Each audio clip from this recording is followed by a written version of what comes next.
जिंदगी तेजी से गुजर रही है। जो कल जवान थे आज बूढ़े हो गए, जो आज जवान हैं कल बूढ़े होंगे, और ये मुझे और आपको यकीन नहीं है कि वो बूढ़े होंगे भी कि या नहीं।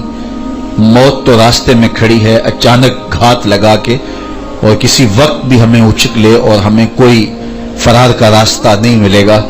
तो इसलिए मैं कहीं और आप कहीं सारी जिंदगी जाया न कर बैठें, और आंखें जब बंद हों फिर आंखें खुले, फिर फायदा कोई ना हो। हम अपने अंदर अभी उतर के देखें कि हमारी कैफियत बातिन क्या है।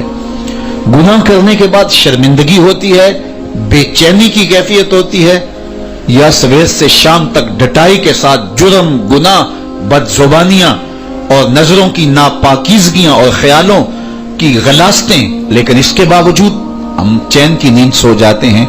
तो फिर ये अलामत निफाक बताई गई है कि गुनाह करने के बाद वो ऐसे महसूस करता है जैसे बदन पे कोई मक्खी बैठी और हल्के इशारे से उड़ा दिया। तो ये दिल स्याह हो जाए तो फिर पल्ले कुछ नहीं रहता है। तो अल्लाह की पनाह मांगो दिल की स्याही से कि दिल कहीं स्याह ना हो जाए। दिल की मुकम्मल स्याही खैर और शर की तमीज उठा देती है।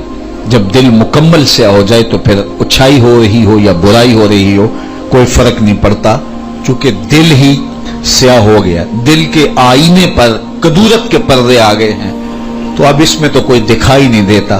दिल साफ होता तो इस दिल में जमाले इलाही नजर आता, लेकिन दिल इतना गदला है कि अपना अक्स भी दिखाई नहीं देता। तो फिर हमारे पास बचा क्या अगर हमारा दिल ही शफाफ न रहा, दिल ही पाक न रहा। तो मेरे रब ने कहा कद अफलहा मन तज़क्का, कामयाब वो हुआ जिसने अपने मन को सुथरा कर लिया, जिसने अपने बातिन को साफ कर लिया। आप पूछेंगे जनाब अगर दिल काला हो गया है तो अब क्या करें? तो मैं क्या हूं कि मैं बताऊं कि दिल की स्याही का इलाज क्या है।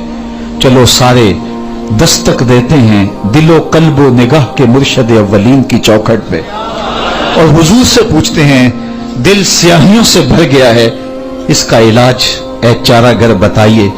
तो रहमत आलम सल्लल्लाहु अलैहि वसल्लम इरशाद फरमाते हैं जिस तरह लोहे को जंग लगता है इस तरह दिलों को भी जंग लगता है।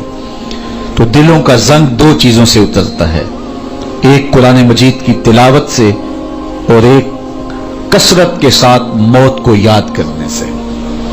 कुरान मजीद की तिलावत मामूलात जिंदगी में शामिल कर लीजिए तो फिर आपके दिल से जुल्मतें उतरेंगी, दिल के ऊपर चढ़ा हुआ मैल और जंग उतरेगा। कुरान मजीद अल्लाह का वो पाकीज़ा कलाम है जो बातिन में नूर पैदा करता है और अंदर की गलास्तें दूर करता है। अल्लाह अकबर। फरमाया कि ये वो अल्लाह की लटकती हुई रस्सी है जिसका एक सिरा तुम्हारे हाथ में है, दूसरा सिरा तुम्हारे रब के दस्ते कुदरत में। तो इसकी तिलावत जब हमारे मामूलात में शामिल हो जाए तो फिर बातिन के जंग उतरना शुरू हो जाते हैं। फरमाया रातों की तन्हाइयों में उठ के कुरान पढ़ा करो और कुरान पढ़ते हुए रोया करो। फ़इल्लम तबकू फतबाकू, और अगर रोना ना आए तो रोने की कोशिश किया करो। हजरत दाता गंज बख्श अली हजवेरी अलैहि रहमा से एक मुरीद ने पूछा हजरत अगर रोने की कोशिश करें फिर भी रोना ना आए? फरमाया फिर अपने मुकद्दर पे रोया करो।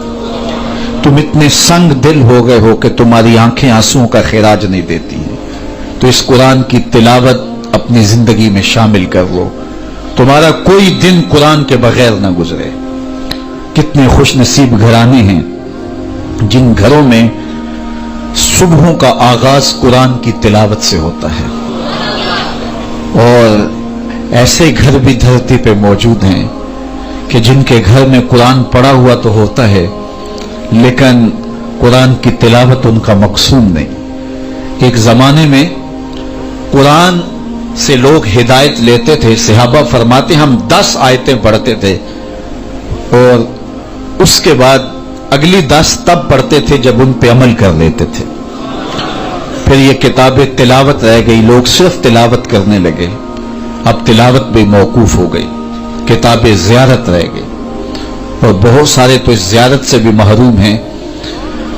कभी कभार जो है वो ताक से इसको उठाया और गुलाफ के ऊपर पड़े हुए गर्द को झाड़ा और फिर वहीं रख दिया।